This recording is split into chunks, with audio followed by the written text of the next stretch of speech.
Anticlimax. Anticlimactic.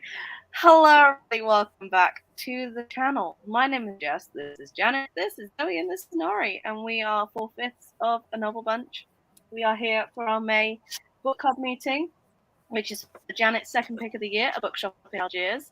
And yeah, I'm not going to say anything else. I'm not going to drag this out, seeing as we got chatting and we didn't realize how long we've been chatting for. So I'm going to hand it over to Janet. Take it away, my darling. Hey. Hello, welcome back. Thanks for joining for this wonderful discussion that is about to happen. I'm in a bit of a weird mood. Blame the hay fever, to be honest. So we got it. Yeah, we're talking about A Bookshop in Algiers, which I kind of stumbled across by accident earlier this year, and I was intrigued. So I was like, that's the one we're going to read in May. It is a translated fictional novel about a bookshop in Algiers, originally written in French by Kaouther Adimi, who was actually Algerian, which was interesting. I love the sort of historical pieces in this book. I think that was one of my personal favorite things, but we'll get into that later. But yeah, it's not a very long book. The paperback has just come out, but I think most of us probably have the hardback or a digital copy, is my assumption. Mm-hmm. Did anyone see that flash, or was that just me? Yeah, I did. Okay. Sorry. So yeah, it's a very short little book, not very long. It didn't take me very long to read. I don't know about the rest of you, but it was a nice, short, little, nice read. How many times am I going to say nice? I feel like I haven't spoken in a long time, so yeah, I'm just going to ramble for a little bit until someone tells me to shut up. Keep rambling, my love. Keep rambling. This is how I got through university, so shall we start off with what thoughts, or shall I give a bit of a background on the book, what it's about, without too many spoilers at this point in time? Let's do that. Yeah, it's not waiting first. So yeah, firstly, it's about a bookshop in Algiers, but it kind of jumps between different narrators. There's like two main speakers plus a third other voice. I don't really know. They're not a narrator, really, are they? They're kind of just there. But yeah, and yeah, kind of an observer, seeing things happen. That's one of the things I wanted to talk about. Like, it's like the people in Algiers is almost like a narrator on itself. Yeah, it's quite interesting, isn't it? Quite different. But yeah, so my rating was 4.5 out of 5 stars. I really enjoyed it. I was thinking for most of it might be 4. There were points where I thought it might be 5. I wasn't really sure. But I think partly because it's so short. I mean, the hardback is like under 150 pages. So I think that was partly why I couldn't give it 5, because I felt like there could have been more, and maybe that would have given it the 5 stars for me. But I was just like, I don't know, just not feeling it. So it's 4.5. I started putting tabs in, but then I started reading it on my commute to work, and I never brought the tabs with me, so I just kind of stopped about halfway through. So I don't know how helpful those are going to be for this discussion, but anyway, yeah, I really enjoyed it. Well done, me. Good choice. Who wants to say something next?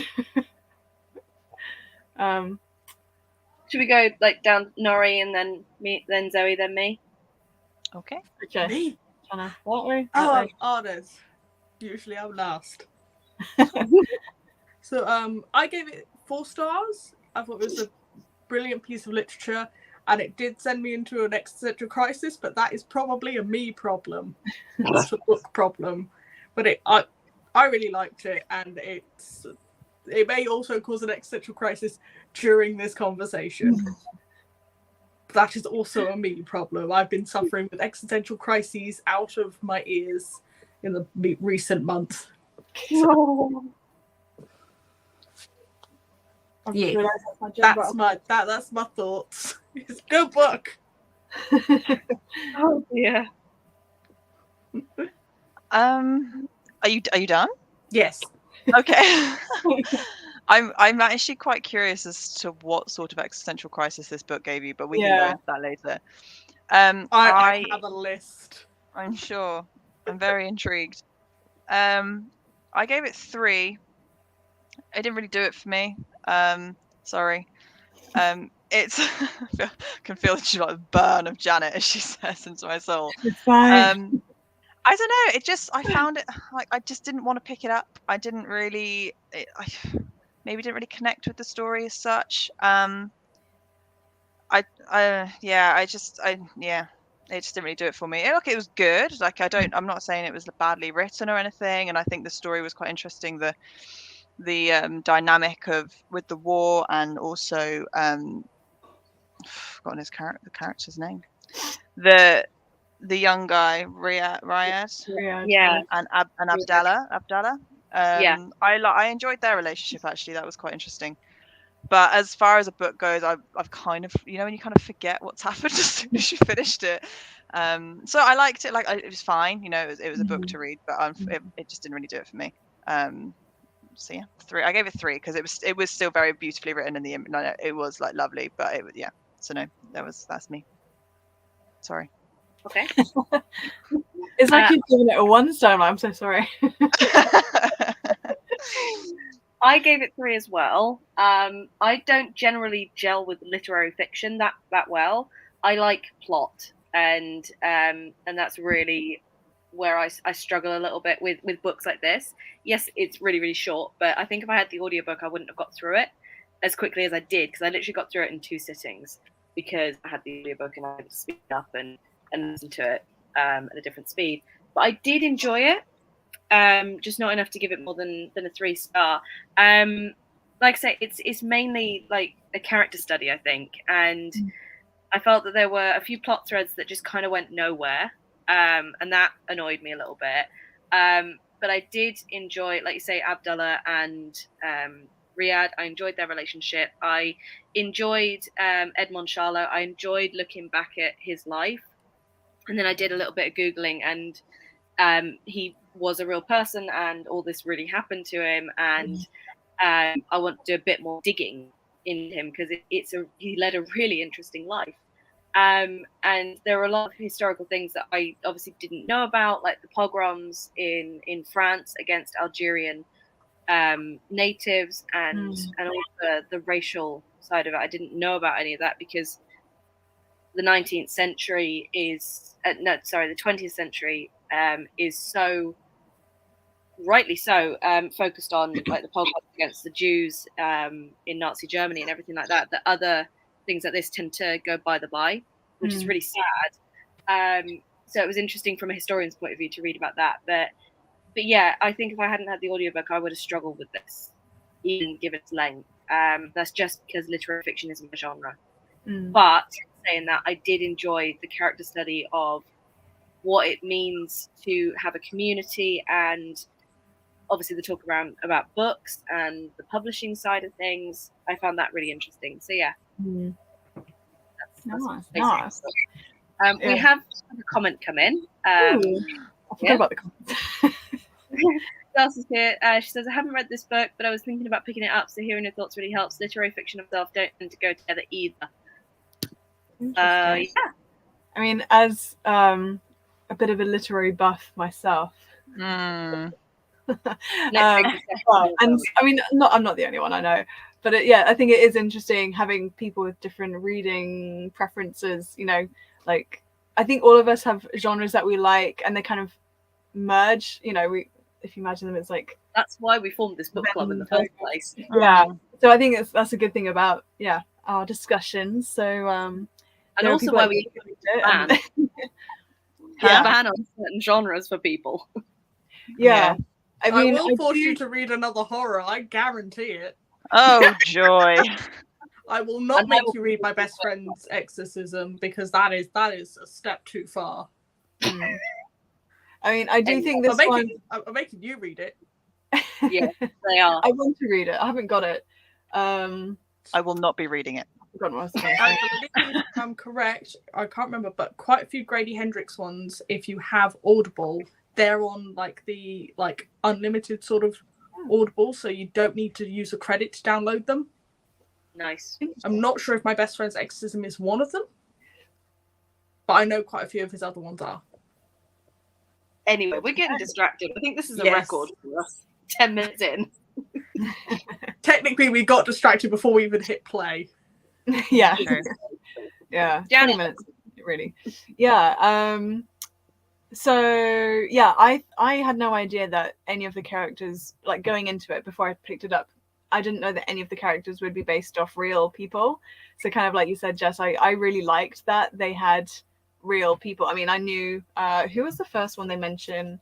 Oh, he's a really famous writer. Hang on, bear with. I mean, I sent a message in the group chat when he got to the bit talking about that one French author that I saw. Yeah, I was just there like, because, okay, bit of backstory. I studied A-level French and I didn't love it at the time. I was very stressed and not in a good place, but I didn't realize. So I just kind of powered through. And yeah, then a few years ago, I went to France, went to Lyon, and it was actually around the anniversary of the publication of the Little Prince. I was about to say that in a mix of English and French. I was going to say the Little Prince. Anyway, so then that kind of brought all these emotions back, and I was like, oh wow, okay, cool. I didn't know it was from Lyon. It's kind of a coincidence that we were there at that time. So then again, reading about him in the book, I think enough time has passed from when I studied A-level French to have a new kind of appreciation, just even though he was mentioned in passing. But yeah, anyway, seeing the different French authors and stuff. I'm not really into French, like, literary fiction. I haven't read a lot of it, but there were enough names and I was like, interesting that they've got real people. Okay, so then I started, my brain started thinking. I was like, hang on a minute, there are real people in this book. Let's do some research. Actually, I didn't do any research. That's a lie.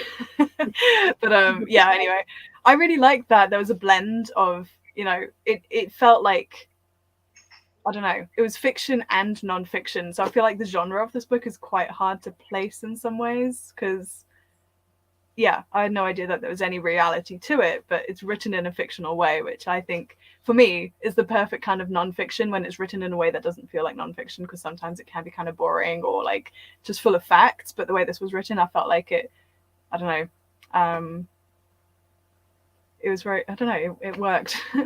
I didn't even know it had real people in it. I was like, oh, this is great. All these cool fictional characters. I like this one and I don't like this one. I have a right to not like this one. I can hate them as much as I like or like them as much as I like because they're not real. Now I know they're real. I'm like, I should have really looked that up. I don't know about Riyadh, but I'm assuming he's not a real character. But like, yeah, the writers like and him.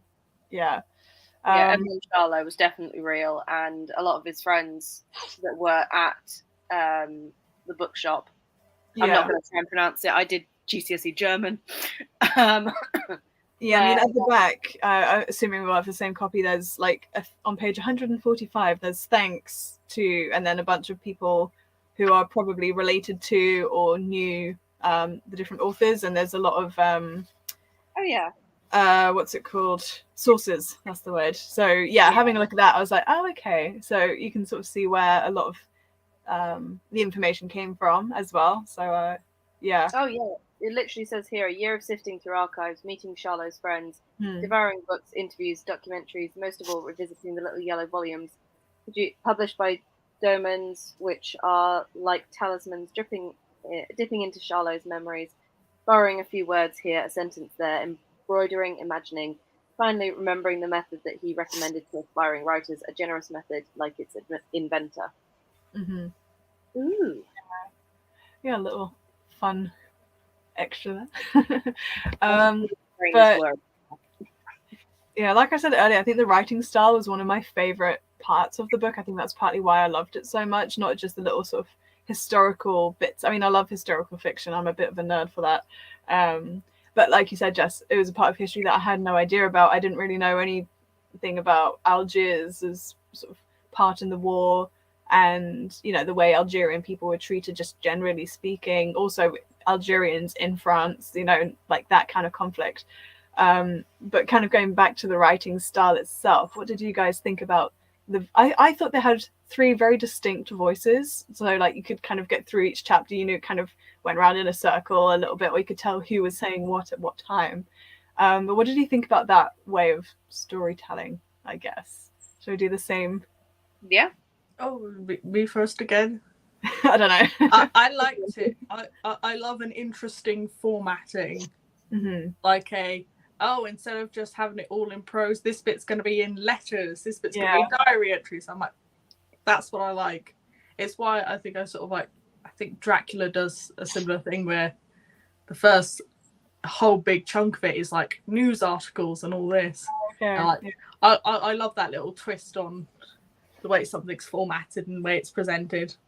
That might be my creative writing degree coming out and going, hello, I'm here. Cool. Yeah.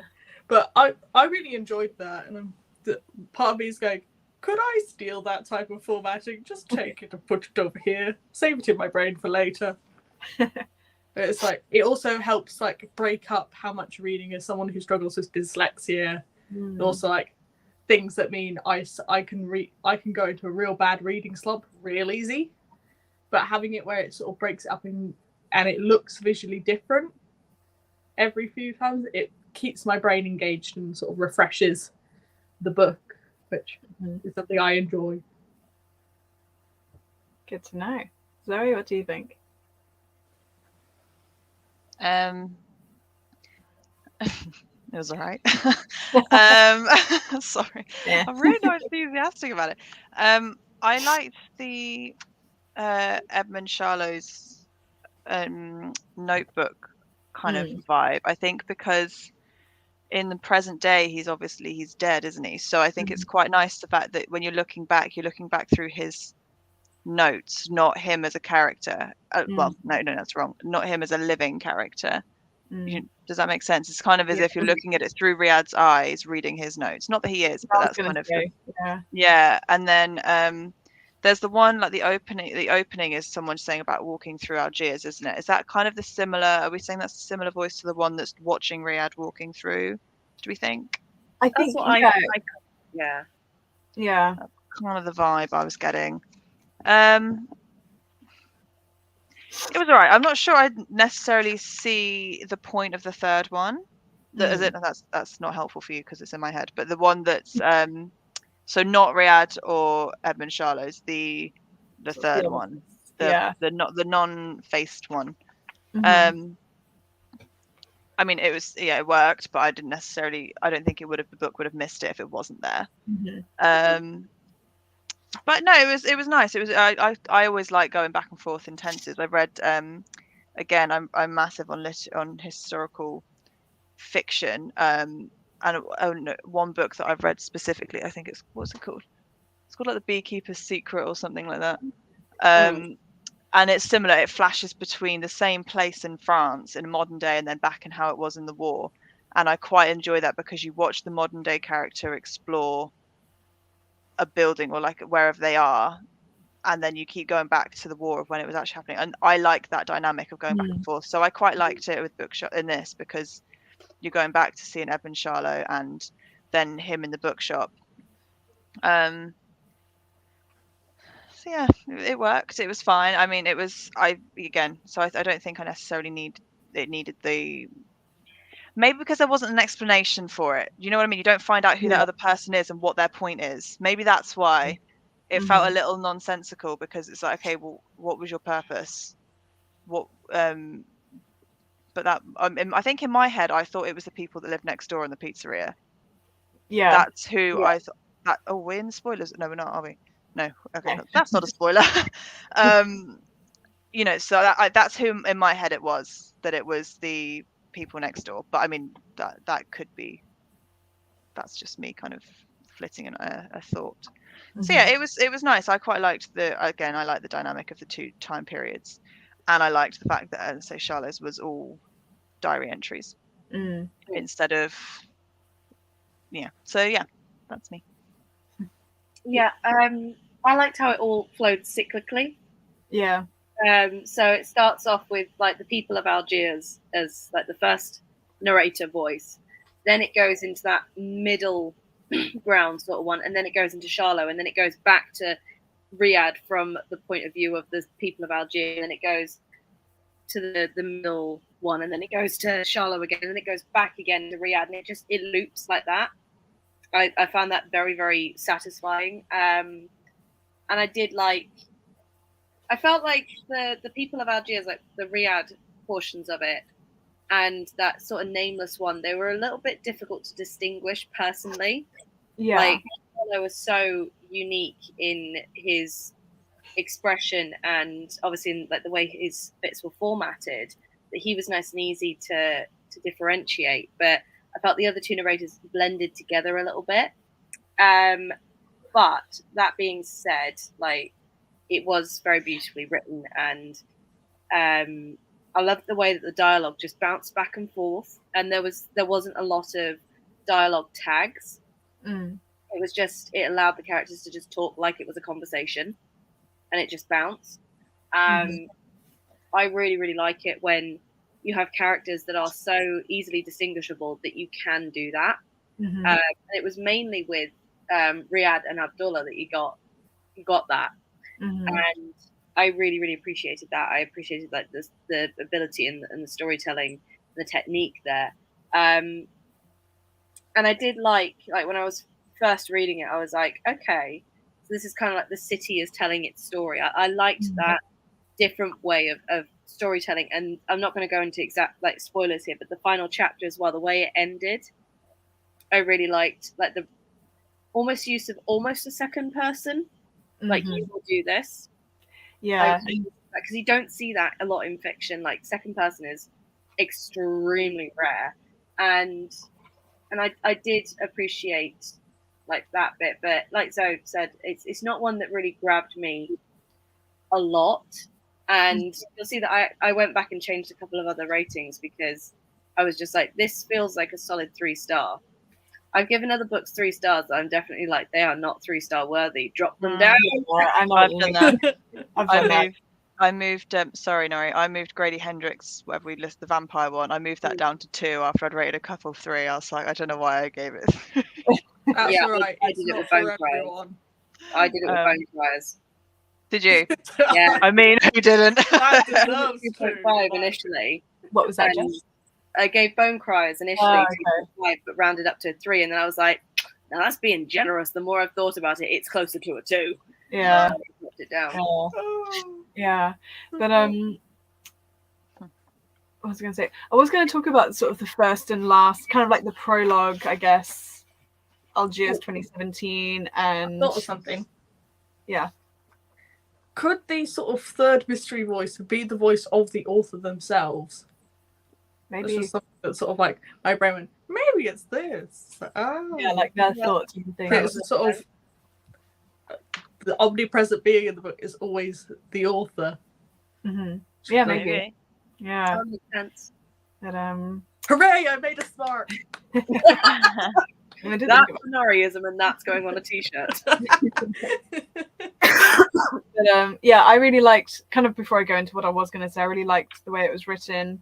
I think as it went, I think overall the ones I will remember the most would be like Charlot's diary entries. And actually I think since reading, I think it was The Colour Purple, I love that book. That style of writing, just in letters, because at first I was like, oh, I don't get it, but then I was like, I'm obsessed. I think I really like that sort of writing style. So the more books that have letters as the format, the better, in my opinion, even if it's just partly. But I really liked how it's just more personal, isn't it? Even though in his diary entries, they're not like, pages long, or like, like each entry isn't very long. I mean, you still get a lot out of it, and you can picture it so well. I think that's what it does so well, rather than like in Riyadh's sections. Although I enjoyed them, it didn't have the same impact, I think. So like when certain things happen, which we can discuss later on, say, because it does cover wartime and after the war. Yeah, I think it was, really, it just stood out quite a lot, and some of the phrases and things like that. And when certain things happen, you can tell how the guy is feeling, things like that. I feel like were just, done really well. I like as well with Charlotte that you get them in like big year chunks. Yeah. So you get like 1944 to 45, like in just one big chunk.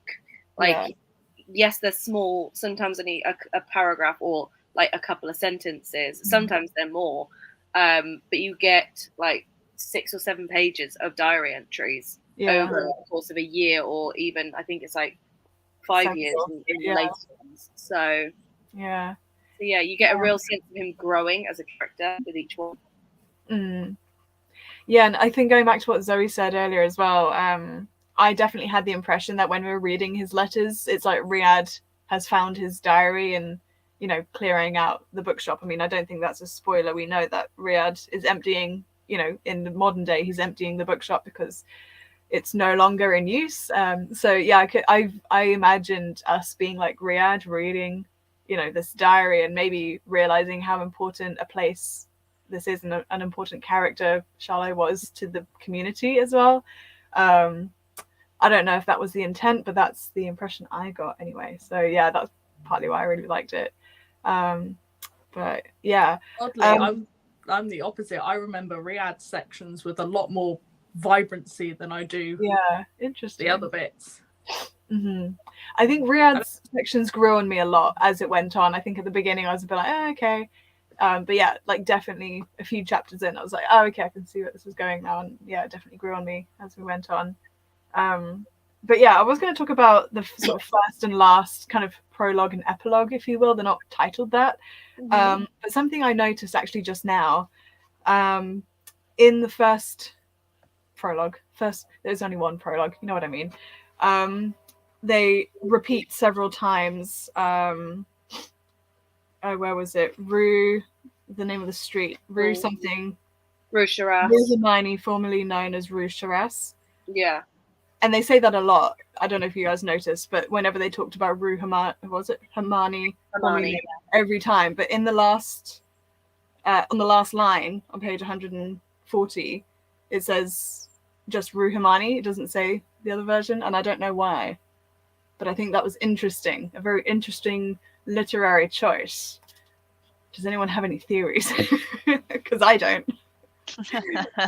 Maybe like it's because he's finally like dismantled everything that Charlot set up, so it's no longer got anything that was part of Rue Shiraz when it was Rue Shiraz. It's now just Rue Hermione because there's nothing that made it Rue Shiraz anymore, if that makes sense. Yeah.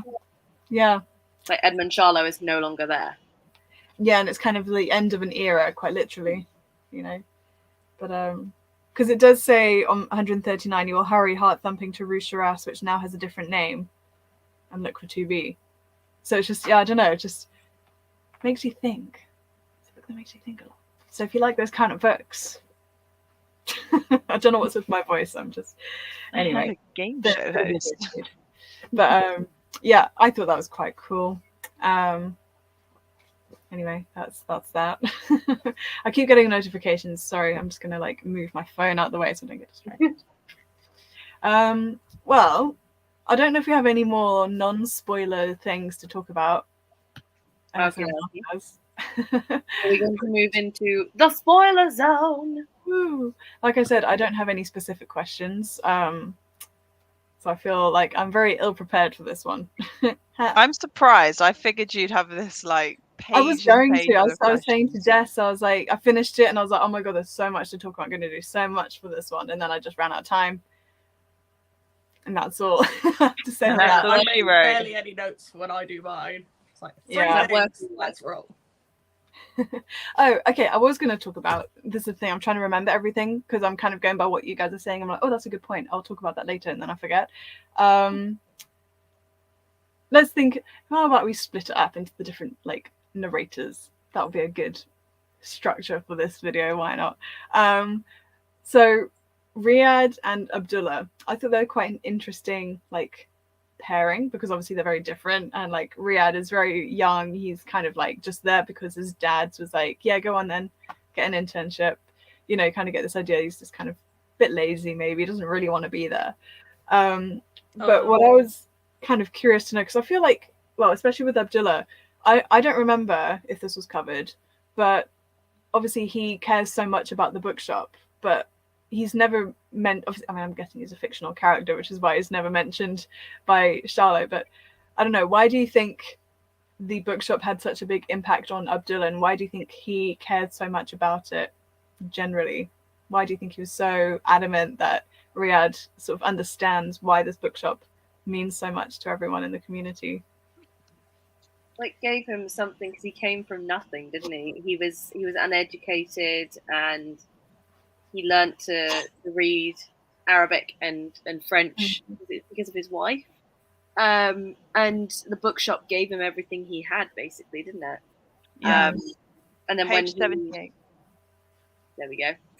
When he got the notification that it was to be closed and everything, he lost everything, basically. Like, all he had was his white shroud, basically, and that messed me up. Let's just say that bit where he's saying about, like, why do you carry a white sheet? Oh, it's a shroud so that when I die I can be buried straight away. I was just like, dude, Bit morbid. That's definitely quite symbolic, though. Me and my blanket burrito, same. Oh my god. But yeah, like, literally the bookshop gave him everything and then it was taken away from him. So I think that's why he literally stands like a creeper on the corner all the time. And yeah, it was quite a sad relationship, but also, like, I couldn't stop reading about it.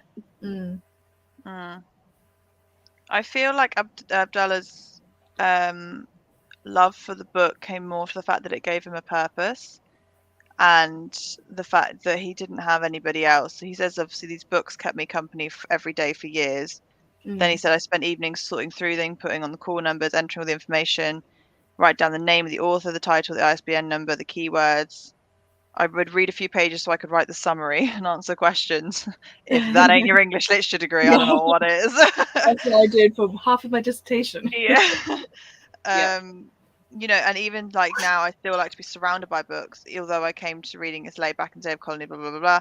The colony schools were for the French. There was nothing for us. So I think it comes down to the fact it's the company of the books and the fact that he can be a part of something so big, but without actually having, like, neither of them like reading. Riyadh or Abdullah, neither of them like reading.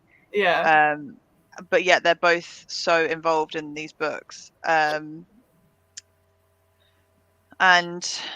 obviously with the time period anyway, reading was all education and not education and that kind of thing. So, you know, it's I think it comes down to being a part of something as opposed to loving the written word, because he can impart knowledge and wisdom and keep people in a community without actually having to like reading. And I think maybe his hostility towards Riyadh at the beginning is definitely obviously because he's getting rid of them all, and he's like, you're not taking the time to understand the importance of these books, you're just getting rid of them, like, why are you doing that? Whereas it's nothing actually to do with whereas Charlot loved literature. He again wasn't a massive he wasn't a massive reader, was he? Or was he wasn't a writer. He wasn't a writer, but he loved publishing it. He loved the literature and actually getting the work out there. Whereas these guys just like having them around them. I don't think I'm making sense, but you know what I mean. It's hard to explain, I think. And from what I remember, we never know who has bought the bookshop and who sent Riyadh there in the first place. It's his dad's friend of a friend, isn't it? Yeah, we just know it's a friend of his dad, but we don't know who that person is. So I was kind of hoping that maybe we know that his son wants to make beignets with all different kinds of syrup and stuff. They're going to be great. What are they? I don't even know what they are. Donuts. Oh, nice. I'm going to Google them. Yeah, you can get them. I know definitely in New Orleans. They're like big in New Orleans. Oh, that's what she makes in The Princess and the Frog. Yeah. There's a massive French community there. Well, New Orleans is a French town or city. Yeah, it's a town. Yeah, Orleans. So yeah. Oh, well. Okay, group trip to New Orleans, and we all agree. Yeah, let's go. I mean, you know, I'm gonna go anywhere. So. I'm a Mardi Gras and voodoo. Yeah, voodoo. Anyway, remind me. Of Anyway. Yeah. On the beignet topic, like at the very last epilogue thing, it's saying like the proprietor has gone out, he'll be back, but there's still a picture of Charlot in the there's still a big portrait of Charlot, his dark glasses, smiling, not a broad smile, but it's like an invitation, as if he was saying, welcome, come in, take what you like. So it's like Charlotte's still kind of there, and I'm wondering, like, is it really a beignet shop now? Like, it doesn't really, it's not clear. Yeah. Gone back to being a bookshop, or whether it's something else, or whether it's the beignet shop, and that kind of like open end. I don't like open endings. Really. I really don't like them. I feel like I would disagree just based on a book like this, like when it's very not plot driven, not very plot driven. I think I it works better for me in this type of book than like okay, I lie. I like certain open endings. Nori will back me up on this. Anyway, The Wind Blows is a very open-ended book. There is so much that Rainbow Rowell left open-ended in that book. But this open ending drives me a little bit up the wall. Like, I want to know what's happened to this place. Like, you're saying I can go and visit it. Is it still a bookstore? Because if so, I'm hopping on a plane and I'm going. I mean, we should just go anyway and see what's there. Why can't it be both books and beignets? Exactly. I mean, if it's not a thing, I think you're in with a business opportunity there, Nori. Yeah. There's a coffee shop and a bookstore in Canopolis in, I think, North Carolina that features in one of the books I read earlier this year, and I desperately want to go. The author said it's amazing, and he had a signing there, and they love him, so I want to go there. But yeah, it's definitely a niche in the market that needs to be filled. Yeah, it's a little bit like our discussion last month about a book about a real place. So really sticking with the theme, aren't we? One of my biggest gripes with this is that it's written up to be like the blurb talks obviously about in 1936 Charlot opens it, blah blah blah, and it says now to be shuttered forever because it's living as a government lending library, so that's kind of hinting at how the government rule everything.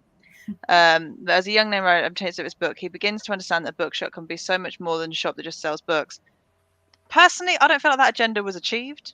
I didn't read it and think, oh, Riyadh's mind's been changed. He clears the bookshop and leaves. Do you know what I mean? He never really comes to a... Oh my God. Oh no, we're in the spoiler zone. He never really comes to any kind of reconciliation with Abdullah. He just kind of becomes an awkward friend of his, and then he goes. It doesn't seem to me that he has any kind of revelation or epiphany, or he doesn't try and save the bookshop. He doesn't take it. Do you know what I mean? It just kind of doesn't. I mean, cool if that's how it ends. But it's written here that he's supposed to figure something out. He's supposed to find out more. So whether that just means he meets Abdullah and he learns why it meant so much to him.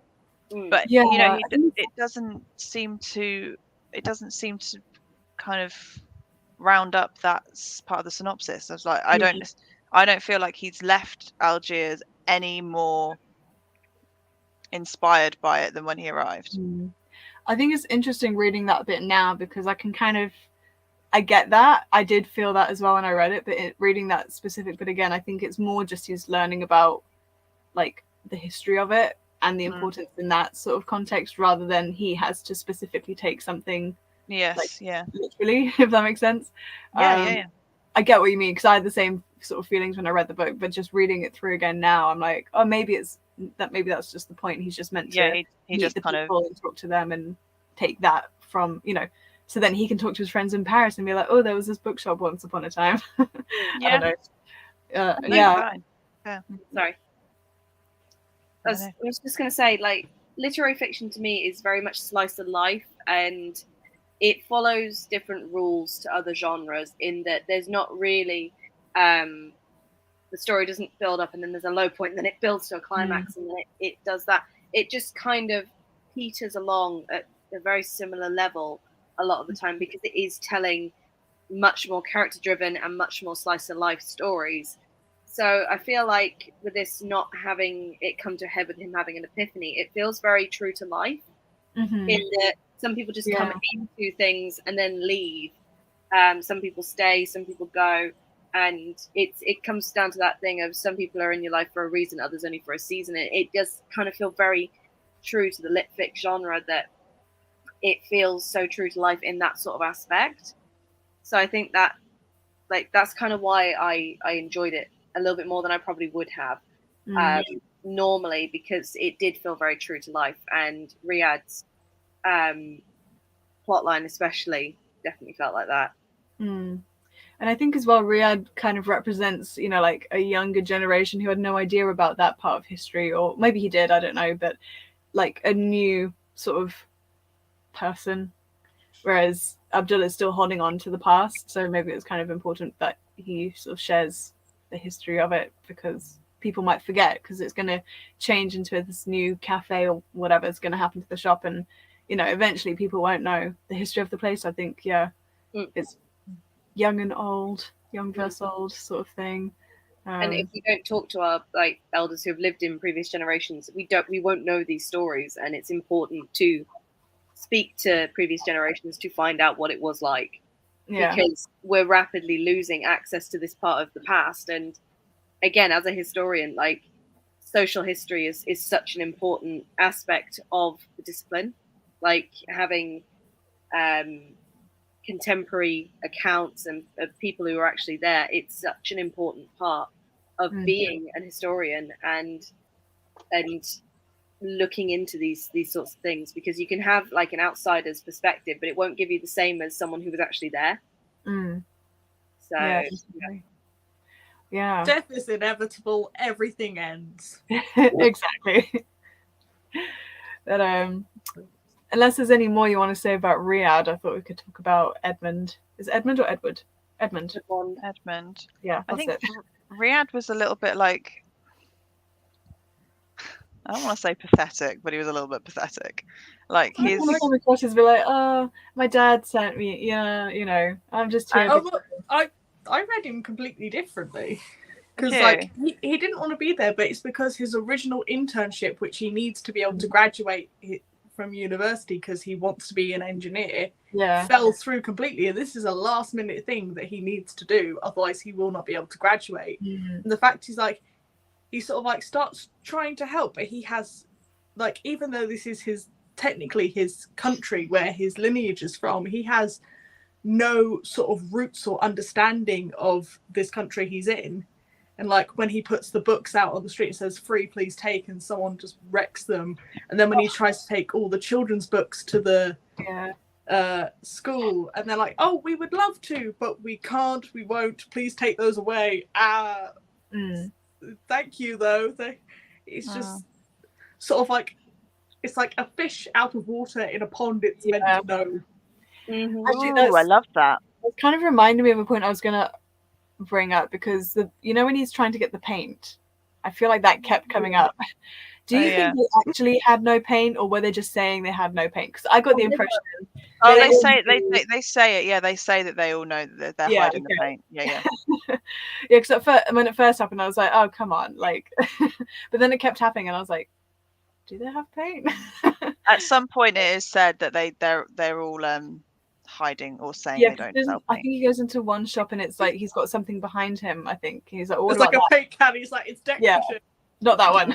Only. I thought that was quite funny, but again, it's not just Abdullah, but you can sort of see like everyone else. That was something that also rankled me a little bit. It felt like all of them banding together. Like, I get that it's like a community thing, and they're all just like, no, we must stop it from being sold. But my brain immediately went to, this is some Midsummer shit. Like, this is a cult, and into a horror book in like a split second, because nobody is on this sort of level of hive mind. And that's just where my brain went. I was just like, this could be like Midsummer in Algiers. I've not seen Midsummer.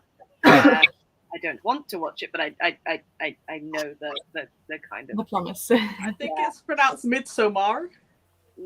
Yeah, Midsummer. It's Swedish. Yeah. I just don't want people confusing it with a Midsummer Night's Dream, because I know people will. Or Midsummer Murders. Midsummer Murders. Nothing good happens in Midsummer. Yeah. Nope. Who likes Midsummer anyway? Not me. Anyway, but yeah, that's when my brain went when they all started like getting on the same wavelength. It wasn't like a community coming together. No, it was a hive mind, and there's going to be a horror element. Is there any sort of mushroom related?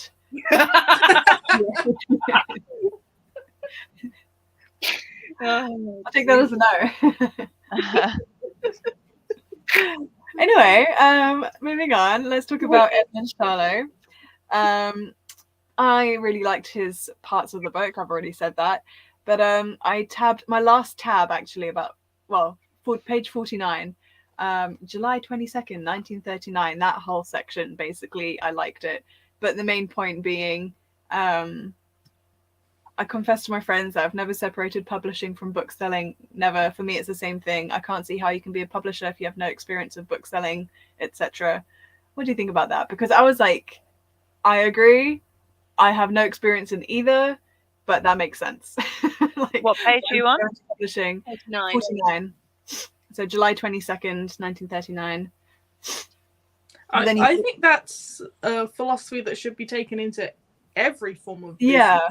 Like, if you don't know how to make a coffee, you should not be like owning a coffee franchise or owning like even running. Well, not even that if you don't know how to make it, but if you don't like coffee, like I don't drink coffee, so why would I set up a coffee shop, for example? Like, I don't know what tastes good. It all tastes the same to me. Oh, I love coffee. Like, that's when you need like someone else, because when I had the little coffee shop that I was technically sort of running, so the people who owned the business, they owned a coffee business, so they knew where to get like the right coffee from, and all I had to do was make a brilliant cup of coffee, which is what I did. But I was the one who like was really into the milkshakes and the hot chocolates, and I was like, oh, if I could just bring all this in, but then it wasn't too profitable, and now it's a waffle house. Oh well. Which I like waffles. Same. So sometimes I go in and eat waffles. Nice. But no, I love that whole section, and especially the like you might as well be selling breath mints.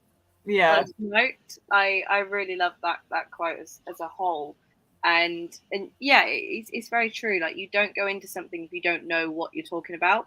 It's just a disaster if you do.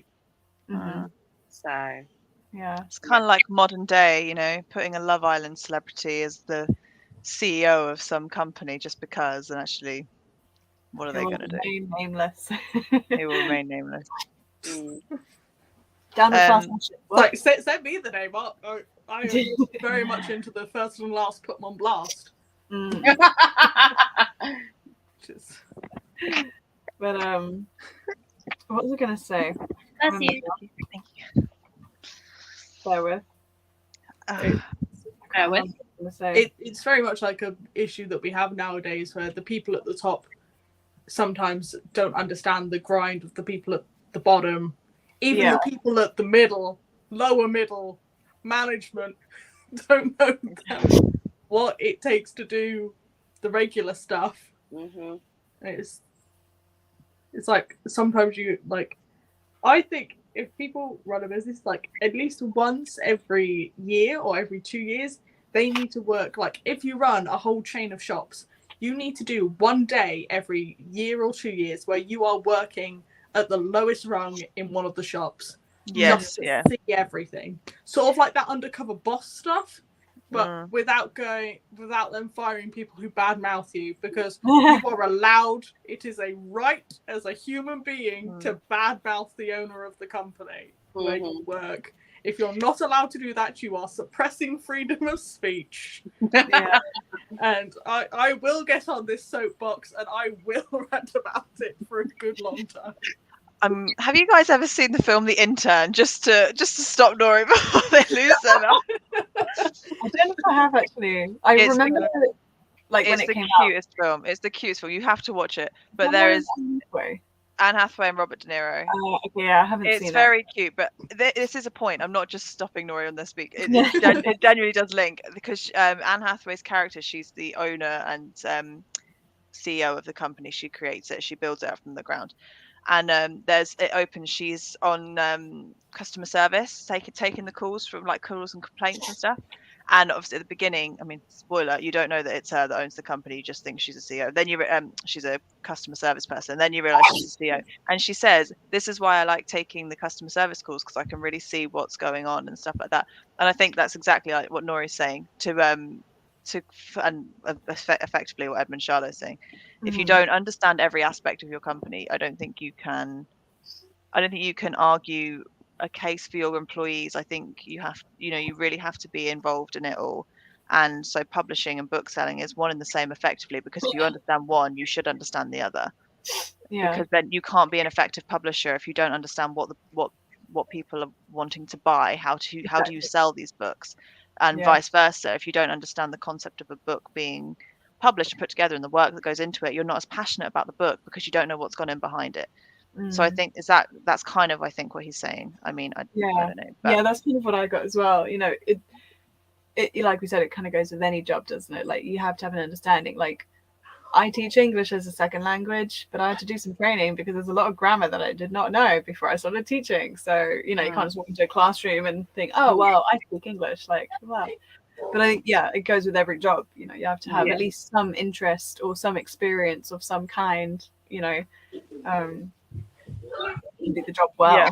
And I think Nori was right about how you should, at least one day a year, the top boss should come down and do a day in the galleys, you know, to try and to not just the top boss, particularly middle management down. Those people, like the regional, like around them, they definitely need to do it at least once. Yeah, I think. Well, I don't think it's a bad idea in anything, does it really? Yeah, definitely. But kind of moving on from that interesting discussion about undercover CEO, whatever it is. Anyway, what was I going to say? I was going to talk about like the wartime period. So from like page 57 onwards. So like the 1940 to 1944 thing, I think. I mean, I love wartime fiction. It's one of my favorite periods. Yes. Personally, I just like a little bit of war. As a historian, I can, I agree. It's my favorite period to study. There's just so much to write about, isn't there? But there's like parts when I just had the page, now I've lost it. Oh, so page 60, when he's just got out of prison, a month inside, etc. But it kind of makes you think, oh, so someone, Gertrude Stein, I'm not sure if it's Stein. I think it's feel Stein. Like Stein. Yeah. I think it's Stein. She sort of talks about him in an interview with the BBC and she says how he's a resisting like, well, something, but I guess that's why he ended up in prison. I think that's kind of what I got from it. But I don't know, it made me think about like the amount of people, especially who are working in publishing, who probably would have, you know, said the wrong thing just because they're speaking out against their government. And I feel like, you know, it's not just in this time period, but like any time period, like where there is some kind of conflict or like politics is not good in certain countries. I won't name any names. But I don't know, I just thought it was kind of, I feel like nowadays, you know, we have social media and you can kind of say what you like, kind of linking back to like free speech a little bit. But I feel like in this time period, the role of a publisher was definitely like, I don't know, so dangerous in a lot of ways if you did say the wrong thing or like to the wrong people or like that kind of stuff. So I just found like this particular sort of chapter in the book was really interesting in that perspective. Because I think it was, I can't remember which book he was talking about publishing at this point, but I don't know. That's my thought. We can talk about that for a bit, I guess. Can you tell I've planned this? I don't know where I'm going. I'm just kind of, thoughts are coming out my mouth. That's the best way to go, hon. Yeah. It's, you roll with it until you reach your point, but the fun part is that you don't know what your point is. Wow. Anyway, no, I did have a point. I don't know if it's in this part of the book, but or maybe it was later on. I think it's actually when he moves to Paris, when his bookshop, like someone destroys it. Remember that? Oh, yeah. That's sad. And it was interesting because I guess in this part, like in the actual war itself, the bookshop is fine. So it's only like you'd imagine any danger or any kind of thing, like bad thing to happen then, but actually, you know, the sort of continued violence and uprisings and things like that, you know, it's like that was really sad actually when that happened. I was like, no, not the bookshop. He's tried so hard. But yeah, I don't know, I guess we sort of think, oh, it's the war, bad things are going to happen, but I don't know, it kind of makes you realize actually like bad things happen all the time, and like you just kind of have to move on. And I quite appreciated that. I don't know, he does just move on. Like you kind of get that impression he's just like, oh, great, well, now what? Next chapter. Okay, we've moved on to this thing and that thing.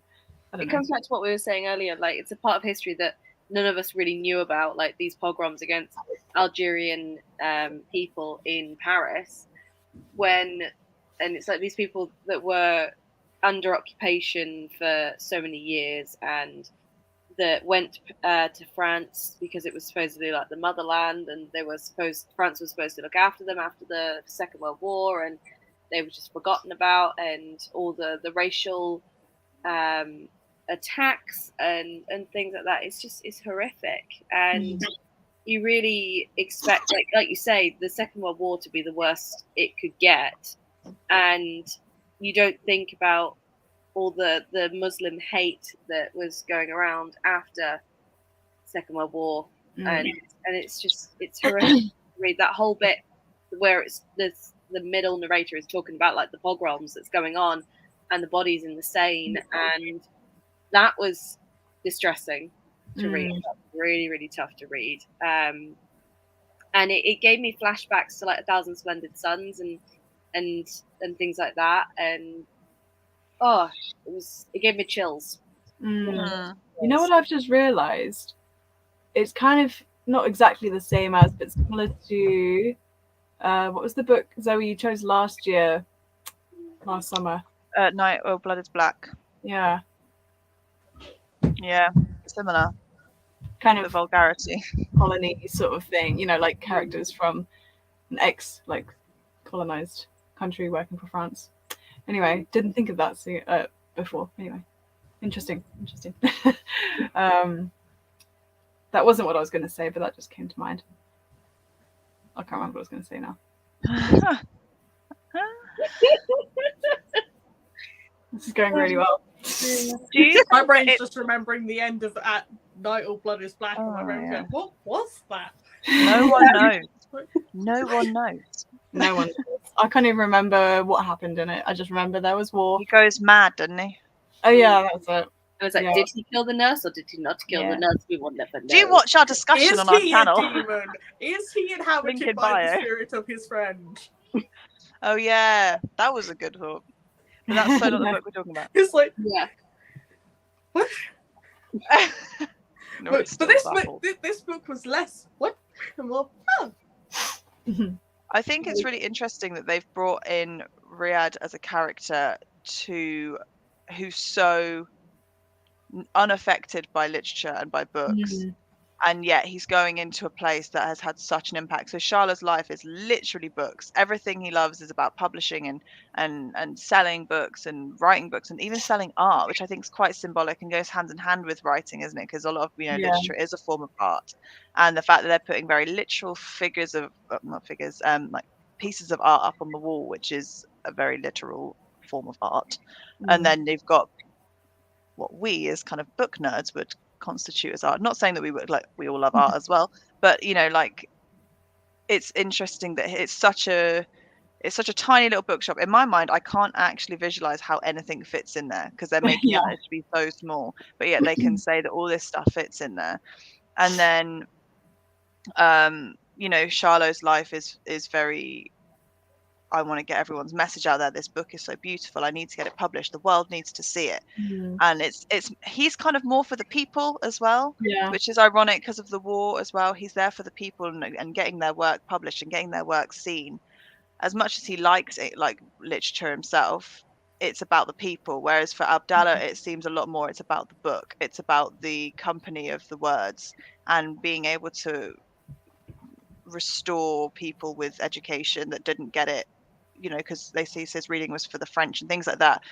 So it's everyone, but then Riyadh has absolutely no connection to books at all. He's there for a job. He's there to get it done. So you've got three very different takes on English and literature, and they're all contained within this book, or this bookstore. So I suppose could it then show the versatility of writing, the versatility of literature? Because you've got three different people all connected to this bookstore, but all with very different impacts and all very take something completely different from it. And as we've said, we think that Riyadh's we think, could be reading from Charlot's notebook, which is what we see in his chapters. So he's connected to Charlotte, and then he's connected to Abdullah, who's teaching him about his perspective on it, and then everyone else's perspective on it, like Nori said about taking the books to the school and how they want the books but they can't have it, or they can have it but they have to go through goodness knows what to try and get them. Yeah. And it's quite interesting that this tiny little bookstore in this massive country that's gone through so much has had such an impact on different people that are all connected to it, but with absolutely no coherent impact. Does that make sense? But it's interesting you say that about Charlotte, because he's all about the people, kind of like you're saying. And he runs this bookshop with his friends, like all the other literary people, there's all these connections, and like they're kind of, he's like the main piece, but he needs all of them to make it work. So then it's interesting later on when, I can't remember which of his friends, but like they kind of boot him out because they're like, no, you're not doing a good job anymore, and it's kind of like he's doing all these things for the people and he's doing it for them and for his love of books. But then, that doesn't mean that love and that sort of passion will be reciprocated like back to him, if that makes sense. I don't know if that's the right word, but you definitely see that. And but still he tries to sort of keep in touch with them and like send messages to them regardless of all of this sort of drama between them. The friend's perspective, sometimes passion is good, but passion does not equal competence. No, that's very true. And it's of course interesting because we only see his perspective from his diary entries, so we don't know how good he actually was. Maybe he was good for a time, but then he reached a point where he just couldn't do it anymore. But in his head he was like, oh, what? Yeah, suddenly 22 million in the red. Yeah. That's a big number. Yeah, not great. Especially then. I don't know what that would be now in our economic. Well, let me. While you Google. At least a couple what sort hundred. of 60s, isn't it? So that happens. So the 50s or 60s? Oh, hang on. I feel like it was in the 60s, but I might be wrong. I'm going to try and find a page. I think it would have been in the 60s. Yeah, so yeah, 19... after the war, it's 59 to 60. Everybody to a brand new sound. What a song. What a song. What a musical. But speaking of the sort of 50s and 60s, rather than Charlotte specifically, obviously they talk about like the different time periods, like as the other voice, the omniscient, omnipresent, one of those voices, what I mean. Is that the right? I couldn't remember which one it was. Omnis something. But I feel like although they weren't necessarily necessary, that was a weird one. I don't know if it was Zoe or someone had said earlier, like they weren't really needed as such. Maybe it was Jess, I can't remember. But I feel like they definitely added a lot of. I'm sitting on a cushion on the floor, so I keep wobbling around.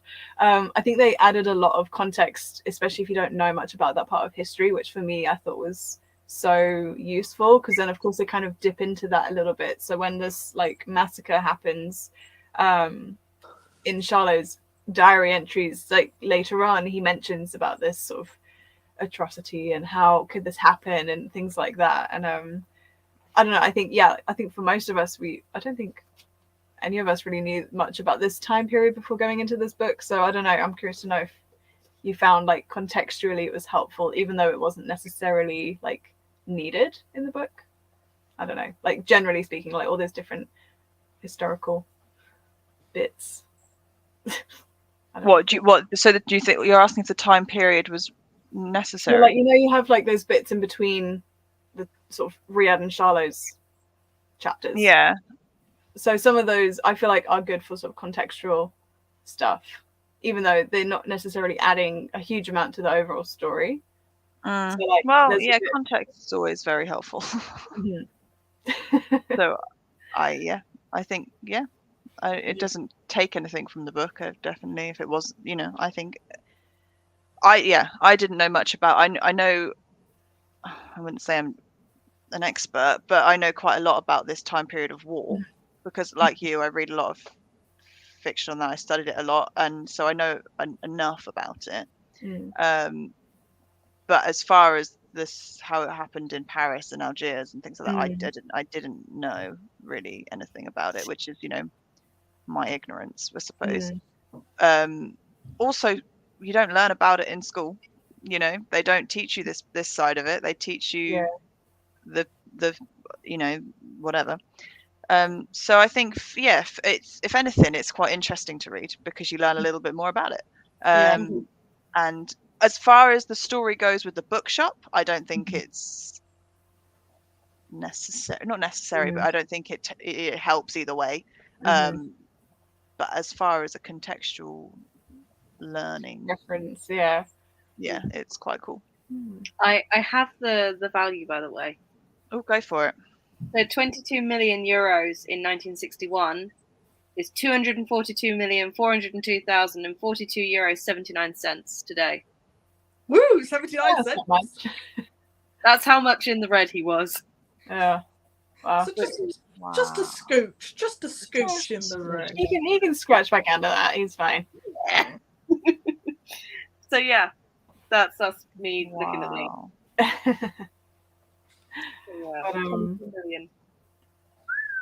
Oh, I have a question. Sorry, Okay. it's different, possibly veering. So when he gives him the list of things that needs to be cleared out, he says there's a desk with a jammed drawer. And that's all the context you get on that. It just says there's a desk with a drawer that won't open. Then he tries to shimmy it open, doesn't he, at some point, but just kind of a passing thing when he's looking around the shop. But then you learn that Edmund Charlot said to someone, I can't remember what he says, something like, how do you write a novel or something? And he says, write a page or 3 pages every day, put it in a locked drawer, and then by the end of the year, you'll have a 900-page novel or something like that. Yeah. Do you think, because we never find out if he opens the drawer as such, I don't think. Are we assuming maybe that the pages that if he does, maybe the pages that he's reading in the notebook, are they what's in the drawer? Has he opened it? Very possible. Yeah, we never find out what's in it. Yeah. So was he a writer after all, Edmund Charlot? Because he says he's not a writer and he doesn't know how to write. But then he's saying that if you do all this stuff and put it in your locked drawer, you'll have a novel by the end of the year. Is that what he's done? Maybe. Is this his novel? Could be like, there's like writers in there. There's people who consider themselves like diarists. Like they don't write fiction. They don't write it from their brain. They just write events as they happen to them. And maybe that's what he was putting in the drawer. It's like maybe that could be a novel. Who knows? Yeah. I like that idea. So your theory is that he put his notebook. Possibly. I like that. I do like that. Yeah, I hadn't thought about it, but very plausible. But also you implement that as a writing technique. I'm not sure I would because I like the control. I don't have a drawer that I could give to slipping paper into. All of my drawers are very much in use. That too. But I think that works for like maybe not the genres that Nori and I write, like fantasy and science fiction and things like that. I think if you're writing like slice of life stuff, I think it could be a good way of writing it. But I don't know. Maybe it's just like an over reliance on technology and not writing analog anymore. Makes me think like, what if I need to go back and fact check something? Yeah, I suppose you've just kind of got to go with it, haven't you? With that, I suggest a sort of like suggestion box type thing that you could buy with a key and then give the key to someone else. Or like put the key somewhere where you won't be able to get that key until 1 year has passed. Oh, the stress of it all. Interesting idea. There are some really, really beautiful passages in this, and at the time of reading them, I wanted to tab them, but I didn't have tabs on me, so now I don't know where they are. Yeah, I want to go what through they it again said. and do the same thing because I kind of got halfway and stopped. But But they were some really, really beautiful lines in this. I was like, oh, yeah. Yeah, because our library copies couldn't have it. But yeah. I did type out for you. Where is it? There was one that I wrote down on page 25, 26. Anyway, words in the middle of the night, we know too well what they can do. The waves of trouble they stir up, breaking and crashing into each other. I love that line. And then there was one right near the end, which was something along the lines of, because I was listening to the audiobook at this point, people don't live in places, places live in people. Yeah, I love that one. Yeah, I like that one. And that is so true. I mean, I found anywhere, like I've lived in a couple of other places, you know, just one or two. And it is like when you're away from those places, it's, I don't know, it kind of feels like they're there or like you belong. I don't know, I can't explain it, but that basically. Yeah, the country doesn't leave you, does it? Once you've been somewhere for a long period of time, you kind of everything, you know, it never goes. Yeah. It never leaves you. I think There's another one that I just found. I took photos of a couple of pages, and on page 16, right at the very bottom, it's one of Edmond Charlot's diary entries, and he's found like a load of mints, like 10 boxes of mints, and he says, "Do mints have an expiration date, or are they good forever, like books?" Yes, I like that one. That was funny. But then it's interesting because obviously there was that quote we had earlier about publishing and book selling going together, and you know, you might as well just be selling mints or something. So I don't know. Yeah, mint come back. Yeah. There was one that when Riyadh first, he's lying in bed and it says something about the street light, not the street lights, the car headlights coming and going like sunsets or something like that. That was quite pretty. Yeah. And there was something about a moon as well. I wish I tabbed them. I didn't, and now I don't remember. I can check some of my tabs. I don't know if I tabbed any for language though. So yeah, I don't know. A croissant. Did you say you don't sell paint? Yeah, no. Gosh. But I like that when he's going to like buy coffee. He's like, "Hi, can I get the? We don't have paint." Yeah. Ask for a newspaper. I don't know what he says, but yeah. But I think although a lot of it is written beautifully, I think a lot of credit for the not so beautiful writing in the same way, you know, like very sort of stark contrasts with like later on, I think Jess was saying about like in the Seine when there's all the people being killed and stuff like that. Like I think it's very, I don't know, the writing is very good because there are such differences in imagery, and I think it's done that very, very well. I mean, I'm just looking at page 11.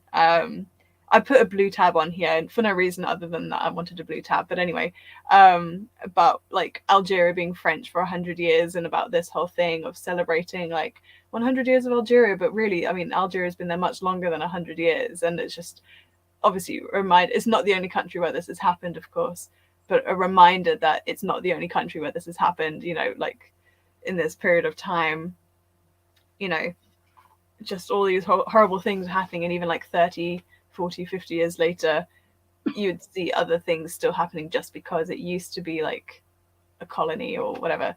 So I think, yeah, it's very important to note that the language used is great for many reasons, but it's also not easy to read all the time. And it's not always like poetic or beautiful or like. Yeah. But I think it's important in a book like this because. Yeah. It is. But, yeah. Well, I don't have anything else necessarily to comment. So if anyone else has any comments that they want to bring up or questions or whatever. I want to ask about the relevance of the guys that were following Riyadh in the car. Exactly. Who What were was the they? Why were What was they? the point of them? Yeah, I don't know. Maybe they're the ones who are telling us the story in those sort of other chapters. But literally, it's one of those plot threads that go. That's the one that I was really alluding to when I said plot threads that go nowhere. It goes nowhere. I wonder if it's meant to just be that like it's a turbulent time, and you know, maybe he's seen as an outsider. Maybe people have been talking, like the community have been talking. So then they're a bit like, okay, what's going on here? Maybe it's like, I don't know. I'm just kind of guessing, but maybe or maybe it could be like. Because it used to be a government lending library, Yeah. Maybe the government knows what books are there because the guy took meticulous records for all the books, so they sort of like send 2 low-level people just it's like, just make sure he's not handing out books to people. Just if you see something, just make sure, like, if they're in the trash, they're in the trash. If he tries handing out books or put them anywhere for people to take, just make sure they don't get out. Yeah. Like, that's your guys' job. Something you give to someone who's like doesn't get paid very much. Yeah, I kind of imagine they were the ones that wrote the thanks on his note and threw the books into the middles. Yeah, I agree. So it's either like they're like douchey government people, or they're slightly douchey people who don't want him to take away the bookshop, but they're like, they don't sort of think, well, let's save the books and set it up somewhere else. They're like, well, this guy's disrespecting our books, so they'll make him feel bad and dumb and threatened. Yeah. Or they're just 2 guys who saw a box of books that said free, please take, and they decided to be dicks. Books. I don't like reading. Yeah. Oh, like, literally there's a charity shop in Christchurch where people pull up outside it and just dump their stuff, even though it says please don't dump stuff outside. And then, like, if it's there after the shop is closed and overnight, people will come before the shop opens again, and they rip open the bags and like rifle through it for anything valuable. Yeah. And like sometimes there's just like mess all in front of this charity shop, and I feel so bad every time I walk. Humanity. What's wrong with the people? Yeah. Literally. It's like, don't dump stuff, bring it into the shop. Yeah. Our charity shops have the same signs, like, don't leave it. But yeah, still happens. Anyway, I think that's we've kind of come to a natural conclusion. Oh, Zozo. I just want to know about Nori's existential crisis. Oh yeah. It was basically the thing where it's like, how could something that meant so much to so many people and have so much history just be gone? And then my brain went, well, we all go, and everything you know will eventually go. Everything that like you think is so important will one day just be absolute dust and rubble and a beignet shop. like one day, like some of the places that I have, like, my heart and soul is sort of tied to this particular location, it will be gone. It'll be dust in the wind. And it just sort of like sent me in a bit of a spiral. It's like, even if I write a book and publish out, there is no guarantee that it will even see a second round of publication. Or if it does, if it becomes like a weird classic, it will one day be seen as dumb and old and just be forgotten by history. Like, all of these old books that I see all the time, I'm like, I have no idea who any of these authors are or what on earth these books are about. And it's like there's a few pillars that might last the test of time, but there's a very slim chance that you're going to be one of them, or anything you love is going to be one of them. Yeah. Like, Well, Zoe was giving you a recommendation. You should read a weird one. I read The Time Machine, and I did I wrote a parody of it for it was for my at uni, the sci-fi and fantasy writing class, and we had to write parodies of something we read, and I wrote one about The Time Machine. Nice. So I was like, this bitch is too fancy. Let's take them down a peg or two. So like 90% of my writing is based on just rage. Like, I wrote the only piece I got a first in was a piece I wrote trying to work out what the frick happened in A Turn of the Screw because I hated it so much. And I rewrote that book because I was like, this is crap. I've never read it, so I will avoid it. It has a special place in the pit of hell for me. Like, some people love it, and I'm like, good on you, but I could not tell you for the life of me what the hell happens, why there's a random like prologue that has basically nothing to do with the story, but it's just that Victorian thing of like, I will tell you a story, this is a story time, we are characters who are about to tell a story about other characters, so don't be scared, it's just a story. being told by us within this story, and then that never comes back into play. It's just a story. Yeah, It's what? Sorry. It's a story time. Not real. Don't worry. Don't get scared. Definitely It's not real. It's like sort of like in Frankenstein, where it's basically the whole book is Frankenstein telling this story to this guy, but that one eventually comes back around. This one doesn't. I'm like, what the frick? Yeah, even Wuthering Heights comes back around Yeah. to the present day eventually. You know, there's a film that has done that. The Grand Budapest Hotel. Have you Yes, seen that? I love that film. Grand Budapest Hotel. Great film. I'm gonna watch it again. Like, if you're gonna do that, you need to bring it back around. Yeah. To what the hell? Like, I wanted to see those party guests' reactions to that story. Yeah. That's what I wanted. Anyway, Any hoozle.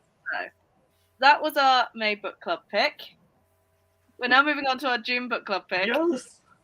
which I also haven't nobody read. No one's already finished this. Yeah.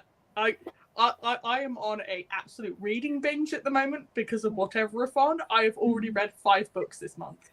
Well, what I'm going to say, the only thing I'm going to say is it's about time. I've been putting off reading this because you've chosen it for June. I would have read this by now if it wasn't a pick. So Well, the reason it's been As picked for June is Lizzo it's says, it's about damn time. everything could be gayer. So we are reading The Seven Husbands of Evelyn Hugo by Jenkins Reid. Janet, you've read Daisy Jones. haven't you? I gave it to my sister and basically forced her to read it, and she said she loved it. Yeah, So, you love Daisy Jones. You've been talking it up, so I'm. oh I'm my excited god, to be my read it first- after this, please, because it is. It's on my list for this month. I've also got her other book, Sainsbury's £4.50. I'm growing my TJR collection. Your Maybe TJR, TBR to be. TJR, TBR, yeah, like that. So I don't know much about this one. Maybe in another life, but I will read it anyway. It's got a June book club pick. It is graphic. It's got bisexual rep, which is why I wanted to pick it for June because obviously it's Pride Month. It's at my out of comfort zone pick because it's historical fiction. I think it's going to be lit fic as well. So as we've already covered, not my genre that I gravitate towards to the most. I'm usually the queer fluff fantasy buff, very deep in the Simon Snow pick. There we go. So yeah, this is very much out of my comfort zone, very much in these two's comfort zone, I think. Can't wait. So I'm so excited to see what everyone thinks of it. Nori set the bar very high. They've given it 5 stars already. Oh, so yeah. I am hyped. I am really excited to read this. I'm excited to read more sapphic fiction because it's not something I have read a lot of. I've read a lot of gay fiction, but not sapphic fiction. So I'm excited. I'm very, very excited. 1950s Hollywood icon telling her story about the 7 husbands and everything that's happened in her life. So yeah, look forward to that at the start of July. And then August and September are our randomizer picks. No, July and August.